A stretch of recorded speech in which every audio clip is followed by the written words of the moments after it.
Graça e paz, queridos, tudo bem? Para mim é motivo de alegria estar aqui para partilhar uma palavra, e eu confesso que quando eu falo da palavra do Senhor eu sinto empolgação muito grande, porque ela para mim é vida, é como o ar que a gente respira, a água que nos nutre, que dá vigor, frescor, ânimo. E eu queria compartilhar uma palavra que está no livro de Lucas, no capítulo 1, a partir do versículo 5. Diz assim: nos dias de Herodes, rei da Judéia, houve um sacerdote chamado Zacarias, do turno de Abias. Sua mulher era das filhas de Arão e se chamava Isabel. Ambos eram justos diante de Deus, vivendo irrepreensivelmente em todos os preceitos e mandamentos do Senhor. E não tinham filhos, porque Isabel era estéril, sendo eles avançados em dias. Ora, aconteceu que, exercendo ele diante de Deus o sacerdócio na ordem de seu turno, coube-lhe por sorte, segundo o costume sacerdotal, entrar no santuário do Senhor para queimar o incenso. E durante esse tempo toda a multidão do povo permanecia da parte de fora orando. E eis que lhe apareceu um anjo do Senhor em pé, à direita do altar de incenso. Vendo-o, Zacarias turbou-se e apoderou-se dele o temor.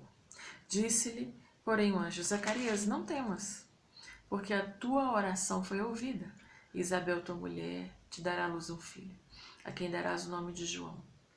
Em ti haverá prazer e alegria, e muitos se regozijarão com o seu nascimento. Pois ele será grande diante do Senhor, não beberá vinho, nem bebida forte, e será cheio do Espírito Santo já do ventre materno. E converterá muitos dos filhos de Israel ao Senhor, seu Deus. E irá diante do Senhor no espírito e poder de Elias para converter o coração dos pais aos filhos, converter os desobedientes à prudência dos justos e habilitar para o Senhor um povo preparado. Então perguntou Zacarias ao anjo: como saberei isso? Pois eu sou velho e minha mulher avançada em dias. Respondeu-lhe o anjo: eu sou Gabriel, que assisto diante de Deus, e fui enviado para falar-te e trazer-te essas boas novas. Todavia, ficarás mudo e não poderás falar até o dia em que essas coisas venham a realizar-se, porquanto não acreditastes nas minhas palavras, as quais a seu tempo se cumprirão. O povo estava esperando a Zacarias e admirava-se que tanto se demorasse no santuário, mas saindo ele, não lhes podia falar. Então entenderam que tiveram uma visão no santuário, e expressava-se por acenos e permanecia mudo. Sucedeu que, terminando os dias do seu ministério, voltou para casa. Passados esses dias, Isabel, sua mulher, concebeu e ocultou-se por 5 meses, dizendo: assim me fez o Senhor, contemplando-me para anular o meu opróbrio perante os homens. Essa palavra o Senhor ministrou ao meu coração essa semana e ela para mim é riquíssima. E aqui nós temos alguns detalhes, algumas informações assim que podem nos fazer refletir sobre a nossa caminhada com o Senhor, sobre a nossa posição diante do Senhor. Aqui diz que Zacarias ele vivia em Jerusalém, num tempo em que a Palestina ali, toda Jerusalém estava debaixo do domínio de Roma. E Herodes era o tetrarca daquela região, era um responsável. E Zacarias ele fazia parte de uma classe muito especial, a classe sacerdotal. Na ocasião do estabelecimento do ministério sacerdotal na pessoa de Arão, a palavra diz que Arão tinha 4 filhos que seriam sacerdotes. 2 deles morreram por cometer uma imprudência, não foi de má fé nem de má intenção, mas o Senhor não quer um povo que viva de boa intenção, mas de obediência. Então 2 deles morreram porque tocaram, na arca para não deixar a arca cair no momento em que a arca estava sendo transportada. A palavra diz que eles morreram sem filhos e ficaram outros 2 filhos. E aqueles outros 2 filhos de Arão tinham descendência. Então Deus foi normatizando para que houvesse o trabalho de sacerdotes que faziam os ritos, os levitas que preparavam o ambiente, que também trabalhavam com louvores, preparação, o auxílio na preparação de muitos outros ritos. E o Senhor ali estabeleceu, se eu não me engano, 27 turmas. E a turma de Abias, da qual Zacarias fazia parte, era a 8ª turma. Então, os anos foram passando, os séculos foram passando, e o mesmo padrão de trabalho, de comportamento permaneceu. Aquelas famílias que pertenciam a determinados grupos já iam automaticamente, os homens que eram separados para o sacerdócio já iam, na sua preparação, sendo direcionados para determinada turma, e Zacarias era do turno de Abias, a 8ª turma. Sua mulher também era da descendência de Arão. E aqui o versículo 6 diz que eles eram justos diante do Senhor. A condição de justo, ela acontece hoje para nós através do papel de Jesus. E ele foi justificador da nossa situação, diz Colossenses no capítulo 3, que ele riscou uma cédula, um nada consta criminal que tinha contra a gente, pelo pecado. Essa cédula era contrária, cravou essa cédula na cruz e Deus deu pra gente alforria, liberdade, isenção de pena, nos deu vida nova através do seu sangue. E o salmista Davi, ele diz uma coisa interessante no Salmo 37, quando ele traz a ideia que durante a vida dele ele observou o comportamento daqueles que caminhavam com o Senhor. Ele diz, nunca vi o justo desamparado. Deus não desampara aquele que é justo. Tem muita gente que está na casa do Senhor, mas que sai ou que saiu dessa qualidade de justo pelas suas obras, pelas práticas, pela maneira de ser e de agir. Está no povo, mas não é do povo. É joio no meio do trigo. Ambos eram justos diante de Deus, vivendo de maneira irrepreensível em todos os preceitos e mandamentos do Senhor. Eles não tinham nada que desabonasse. Eles eram como Samuel, como Daniel, né? Tinham um padrão de excelência na sua maneira. Eles amavam a Deus e eles demonstravam isso através das suas ações em obediência. Jesus diz que aquele que o ama obedece os mandamentos dele. Então não fica retrucando, não fica criticando, não fica querendo que Deus justifique, se explique, obedece, porque confia e ama a Deus. E aqui diz que eles não tinham filhos, porque a Isabel era estéril, e eles já tinham uma idade que, segundo a perspectiva geral, já não tinha condição de gerar. É como uma mulher hoje com 40 anos, com 39, 38, querendo ter filhos.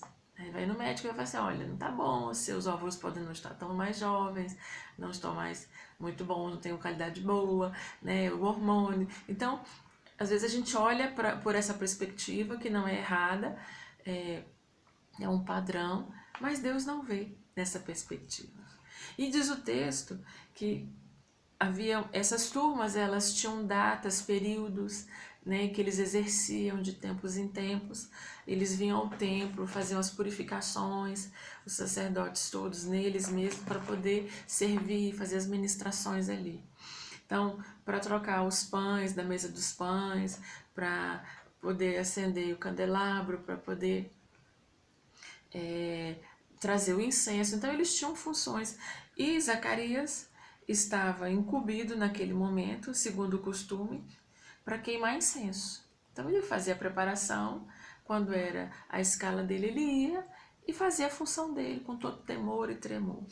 E a palavra diz que enquanto aconteciam esses ritos, o povo ficava ali do lado de fora, na área externa, porque haviam normas, mulheres não podiam estar dentro dos ritos, dentro do templo, crianças também não, então eles tinham lugares específicos, mas a multidão lá fora podia ficar.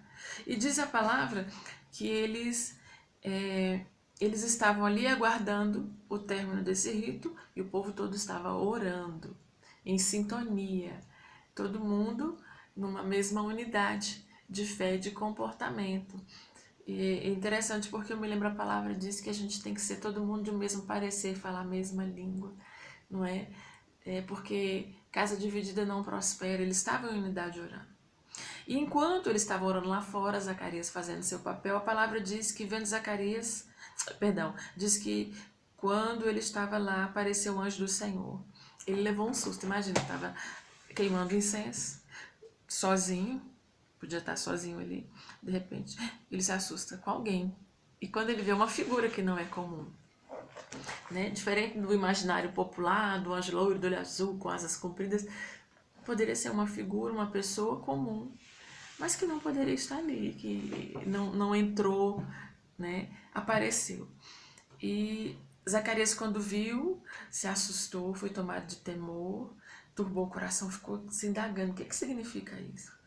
E o anjo falou com Zacarias, olha Zacarias, primeira coisa, não tenha medo. Quando Deus se apresenta, às vezes as formas como Deus se revela, ou até usando outras figuras como um anjo, às vezes gera na gente temor. A gente fica assustado, porque não é uma coisa comum, é do dia a dia, não é toda hora, né? Mas tem, às vezes, a presença da glória, né? A surpresa pode nos deixar turbados. Aí o anjo diz uma coisa muito interessante, não temas. A sua oração foi ouvida. A sua mulher vai dar luz, vai ter um filho, vai conceber, e esse menino já vai nascer com um nome. O nome dele vai ser João. O costume era que o nome fosse do pai. E detalhe, ele traz uma informação interessante. Em ti haverá prazer e alegria, e muitos vão celebrar, porque vai ser milagre, não é uma coisa comum. É novidade, o que é incomum chama atenção. E ele diz ainda, e esse vai converter muitos dos filhos de Israel ao Senhor. Olha que detalhe interessante, ali atrás no versículo 13, ele disse que a oração de Zacarias foi ouvida. Zacarias não orou nesse momento, ele estava falando de uma trajetória anterior, de uma vida de oração. De uma vida em que ele pedia a Deus um filho, dentre as suas orações.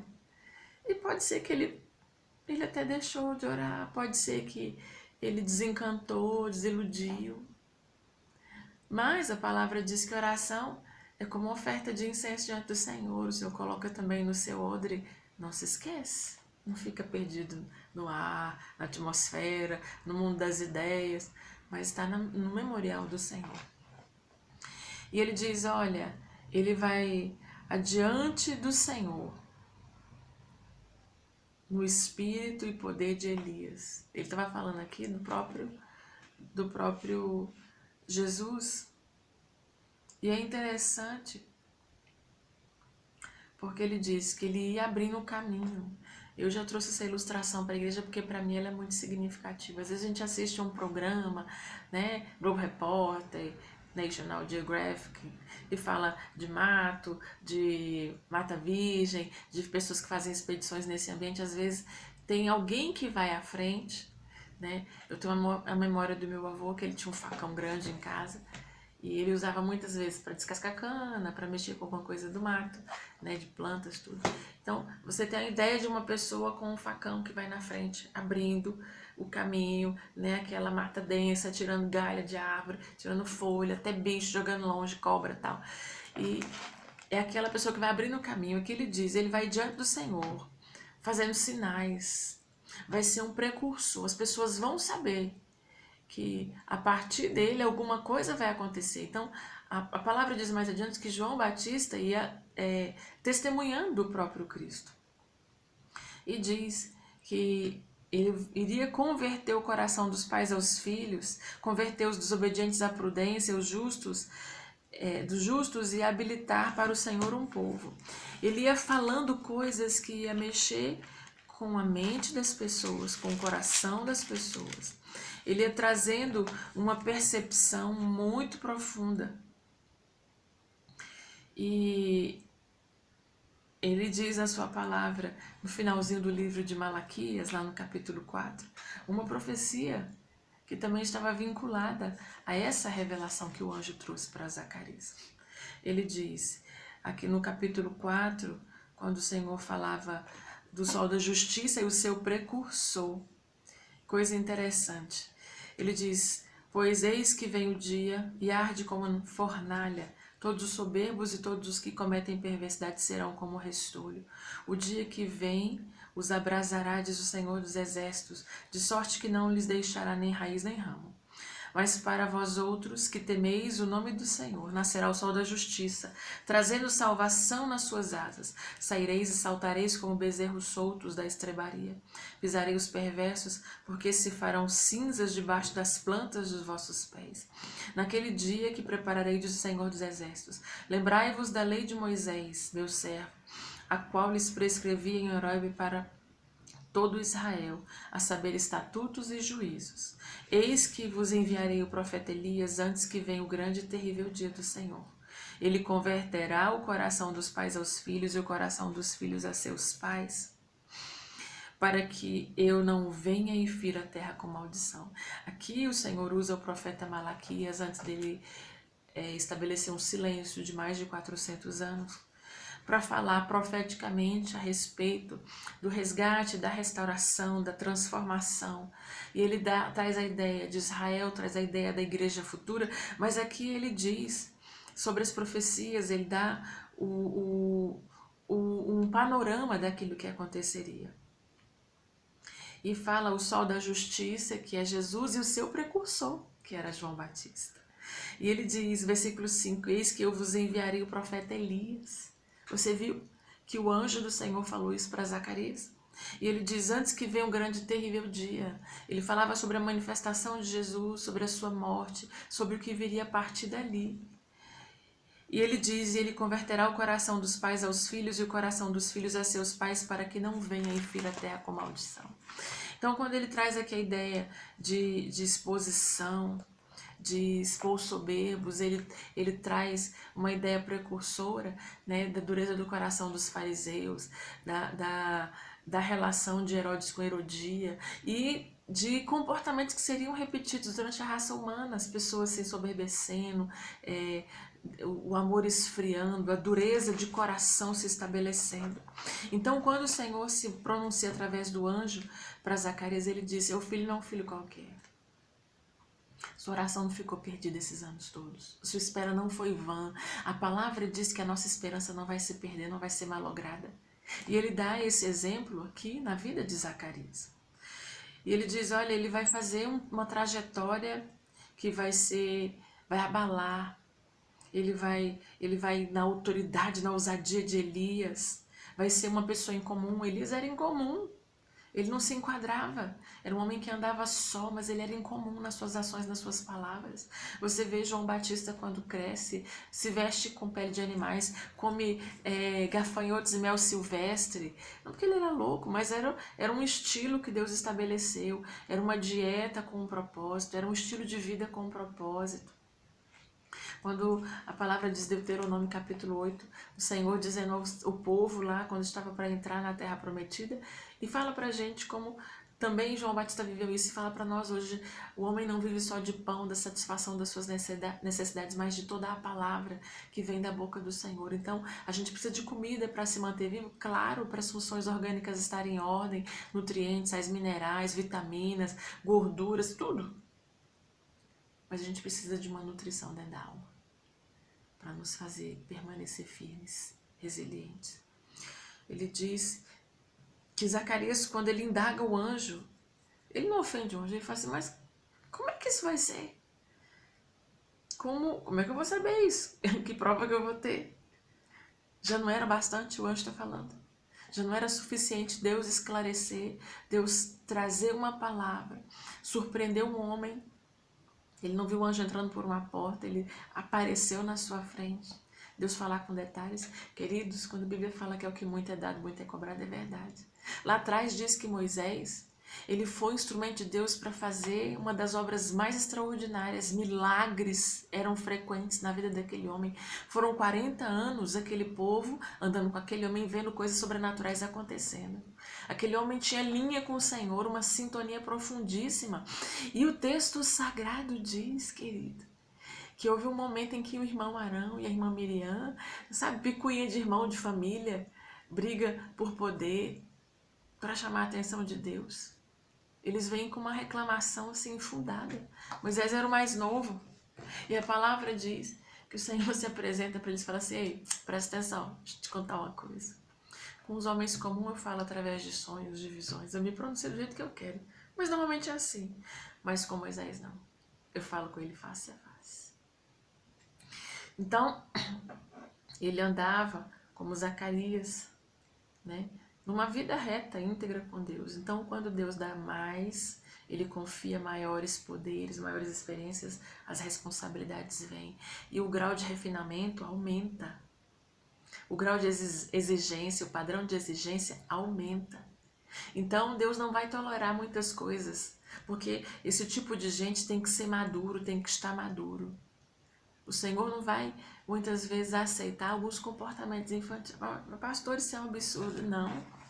Ele sabia quem era o Senhor e ele viu aqui, ele recebeu uma visitação. O Espírito de Deus testificou no Espírito dele. Às vezes a gente faz isso, Deus fala algo com a gente no particular, a gente fica indagando. Sabe com aquele espírito de Gideão? Não, mas é só insegurança, eu quero confirmar para não fazer bobagem. Não, molha o chumaço de algodão, não molha a terra e faz esse sinal para mim, Jesus, eu preciso ter confirmação, 1 milhão de confirmações. A palavra dele não é suficiente? Ele diz que vela sobre a palavra dele para cumprir. Deus não é igual a gente, ele não precisa ficar provando nada para ninguém. Tem gente que quer que Deus se explique, se justifique. Olha, tintim por tintim, ele tem que falar para eu aceitar, para eu entender. Porque senão, querido, não faça não. Deus está achando que eu sou o quê? Entende isso? E aí, ele diz aqui, deixa eu te contar uma coisa.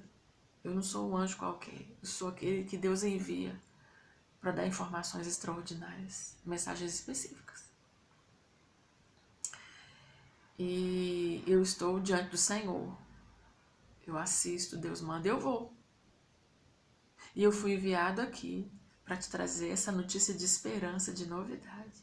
Então, só porque essa pontinha de incredulidade entrou no seu coração, essa pequena interrogação, deixa eu te contar uma coisa. Você vai ficar mudo. Ah, mas é muita injustiça, não. Paulo, quando ele conta a experiência de 2 Coríntios 13, quando ele fala sobre um arrebatamento, ele descreveu uma situação que aconteceu 14 anos atrás. Ele deixou eu contar para vocês. Ele começa contando a história como se fosse outra pessoa, mas depois ele assume. O Senhor me levou ao terceiro céu. E eu vi coisas, queridos, que não dá para contar para o homem. Extraordinárias demais. E Deus permitiu um espinho na minha carne para eu não me ensoberbecer. Já não era o suficiente a experiência. E Deus fala assim, não, cara, fica só calado. Por que Deus falou? Porque ele iria se ensoberbecer. Então Deus já bloqueou aquela ação. Deus deu muito e o padrão de exigência é muito elevado. Zacarias recebeu essa palavra de que ia ficar mudo até a criança nascer. E ele diz, porquanto não acreditastes nas minhas palavras, as quais a seu tempo vão se cumprir. Está esmorecendo por quê? Está mudando de time por quê? Está querendo estar só, querido, naquele time que está ganhando? Você está errado, querido. Deixa de ser fraco, covarde, deixa de ser menino. Muitas vezes Deus coloca a gente no time que já perdeu. Não é para humilhar, não. Para criar em nós habilidades, força, musculatura que a gente não tem. Pra gente lutar. Às vezes você tá numa igreja que você fala assim, ah não, isso daqui é pequenininho demais, é ruim demais, não atende as minhas necessidades, eu vou para aquela ali que tem tudo. Às vezes a gente tá falando com a nossa ação que a gente não confia no Senhor, é pouco, pequeno. Deus não tem que atender, satisfazer as minhas expectativas. Ele me chamou para trabalhar. Às vezes é ali no lugar pequeno, naquele lugar que a gente se considera medíocre, que aquelas pessoas não são do mesmo nível que eu. É que eu vou crescer. É que eu vou desenvolver. É que eu vou descobrir de Deus. Eu conheci uma pessoa que ele era ateu, família cristã. Ele era ateu, simplesmente isso. E aí ele passou no vestibular, foi para uma universidade federal brasileira. E ele foi para fazer um curso. Chegou lá depois, mudou de curso, foi fazer filosofia. E era uma coisa que ele gostava, né? E a mãe, né, uma irmã, eram cristãs, membravam numa igreja pentecostal. que não era bem vista, muito menos por ele. E ele conta que no período em que ele estava fazendo o curso, muitas vezes ele levava a mãe na igreja com a irmã, ia buscar, e era uma igreja pequena, de gente indouta, gente que falava errado. Já viu aqueles irmãos que falam benção, problema? Né? Desse jeito. E naquele contexto, ele que era um homem orgulhoso, ele foi visitado pelo Senhor.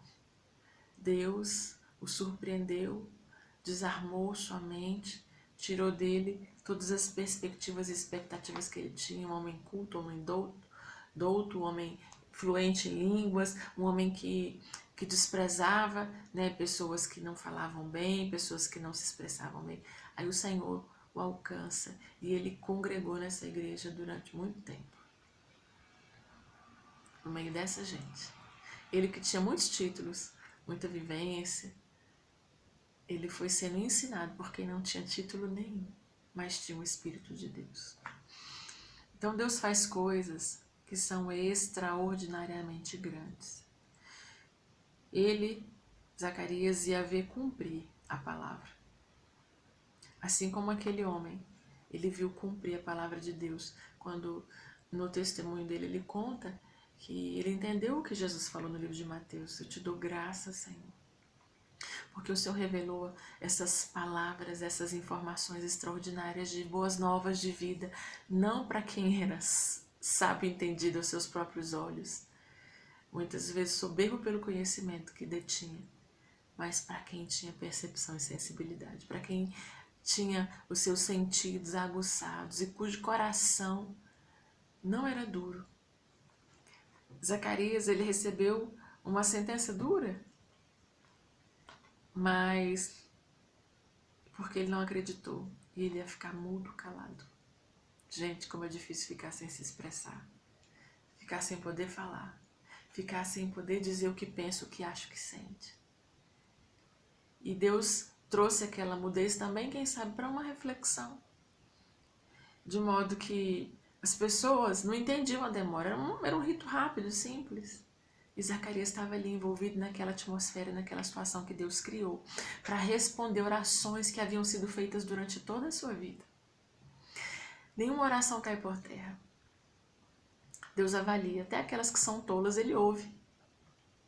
Só que ele que tem um destino para essas coisas. Então eu quero te dizer uma coisa, esse homem, ele viveu algo de Deus, ele saiu de lá, as pessoas se surpreenderam. Quando Deus se apresenta, quando Deus dá sinais, quando Deus fala que já vai cumprir, ou quando Deus cumpre, nós ficamos como o Salmo 126, ficamos como quem sonha. Ficamos como aqueles que têm uma perspectiva diferente, tem esperança, tem graça, tem favor de Deus. Ele saiu sem poder falar, as pessoas compreenderam que algo grande aconteceu lá dentro, foi uma visão, e ele foi usando artifícios para poder se comunicar. Então, depois que terminou o tempo dele cumprir ali com a 8ª turma dos sacerdotes, os ritos, dentro da escala deles, anual, ele voltou para casa. O anjo não falou que Isabel conceberia pela ação do Espírito, ele teve relação sexual com a mulher dele. Sexo na terceira idade. Fantástico. Enquanto tem vida, irmão, tem esperança. E ele diz que a Isabel engravidou, ela ficou tão maravilhada, guardou o segredo, né? Queria ter certeza, até a coisa assumir forma, até ela ter certeza que passou do período de risco até de perder um bebê. E por 5 meses ela ficou em silêncio. E ela disse: assim me fez o Senhor, contemplando-me para anular o meu opróbrio diante dos homens. Muitas vezes a gente se vê em situações em que a causa já está perdida, a vergonha é certa, a destruição é iminente. Não tem resposta para as pessoas, né? Não, mas tu não é crente, por que isso, por que aquilo? Mas você não falou que Deus ia fazer, por que não aconteceu nada até agora? E a gente às vezes se retrai, se cala. Mas ela foi prudente. Tem gente que quando vive uma experiência como essa, sai gritando nos quartos, eu vou testemunhar, todo mundo tem que saber. E nem sempre a gente tem que testemunhar de imediato. Às vezes aquietar e aguardar Deus dar forma àquilo que Ele falou. E Deus dá a forma. E Deus cria situações. Deus trouxe vida e esperança para quem não tinha mais. Né? O texto diz que como a palmeira floresce o justo, crescerá como os cedros do Líbano, e na velhice ainda darão frutos. Nós somos como plantação diante da casa de Deus, em que Ele tem o cuidado de regar, de podar, né, de adubar, de poder ajudar a reverdecer, florescer, nos plantar no lugar que tenha sol, e sendo Ele o sol da justiça. Então, o Senhor, quando Ele fala, quando Ele faz promessa, Ele não mente, Ele não engana. Ele só quer que a gente acredite e siga acreditando, perseverando, continuando a vida. Tem gente que para só para esperar. Vai acontecer, vai acontecer. Que horas que vai acontecer? Meu Deus, vai acontecer. Aí se embaralha na ansiedade. A gente tem que continuar a vida. A vida vai seguindo, a gente vai continuar fazendo o que tem que fazer, mas crendo, cultivando esperança, certeza, a convicção de que Deus não tarda, não falha, não erra. Não esmureça. Não deixe a sua fé perder o vigor. Não duvide de Deus, mas se estimule outros e cultive a sua fé através da palavra. Porque o Senhor vai te fazer muito bem e vai colocar um novo cântico nos seus lábios. Que o Senhor nos favoreça, nos abençoe, nos dê paz, sono reparador, saúde, descanso e, acima de tudo, presença de Deus sobre as nossas vidas e alegria, que é o que nós mais precisamos. Que o Senhor te abençoe. A gente se vê no outro momento. Tchau.